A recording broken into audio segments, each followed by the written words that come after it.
Ciao a tutti, io sono Carla e vi do il benvenuto in un nuovo video di psicologia animata. Questo è un video molto diverso dal solito. Una persona molto conosciuta in Italia ha recentemente pubblicato un video in cui sostiene che se non denunci subito una violenza, significa che la violenza non c'è stata. Ritengo che a decidere se il reato c'è stato oppure no debbano essere le indagini. Per questo motivo non mi esprimerò oltre su questa vicenda. Ci tengo però a smentire questa frase e a raccontarti che cosa può accadere nel cervello di una vittima di stupro. Non è un argomento semplice, ma è necessario parlarne per far sì che le persone capiscano perché nella maggioranza dei casi ci vuole del tempo per capire cosa è successo.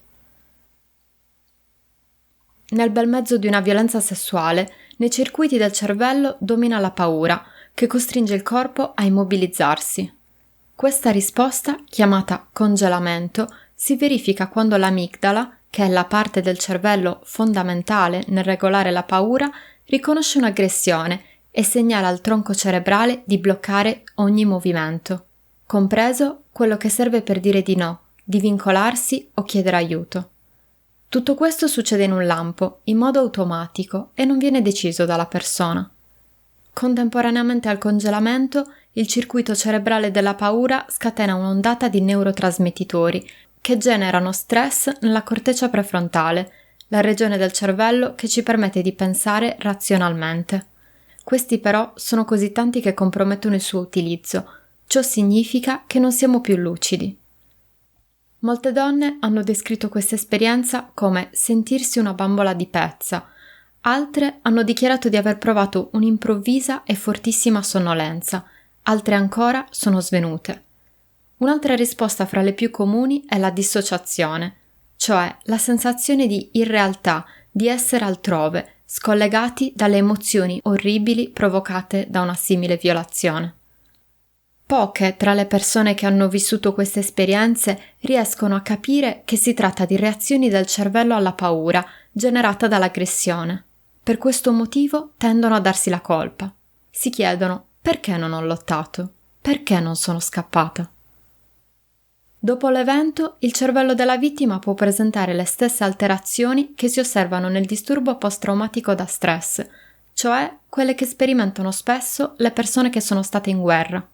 I sintomi che possono presentare sono paura intensa, incubi, stress cronico, difficoltà a concentrarsi, ipervigilanza o esagerate risposte di allarme.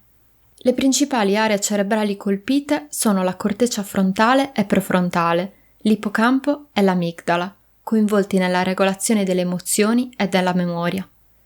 Questo spiegherebbe perché spesso ci confrontiamo con persone che hanno difficoltà a distinguere tra ricordi del passato e del presente, se non addirittura assenza di memoria dell'evento stesso. Esiste infatti l'amnesia post-traumatica, nella quale i ricordi del trauma, sempre per un meccanismo di difesa, diventano inaccessibili al ricordo consapevole. Una delle scoperte più importanti è quella della memoria del corpo. La nostra mente non ha un ricordo dettagliato dell'episodio, ma il nostro corpo sì. Quindi, a seconda delle percezioni che abbiamo associato al trauma, come vedere un colore, sentire un suono o un odore, si presentano improvvisamente reazioni di panico e di terrore, senza che ne capiamo il motivo. I sintomi, se non trattati, hanno un andamento crescente nel tempo e possono avere molti esiti diversi, anche molto gravi. Quando la vittima di stupro è in grado di riconoscere cosa le è successo, di esprimere la propria rabbia e il proprio dolore, allora diventa quella che viene chiamata survivor o sopravvissuta.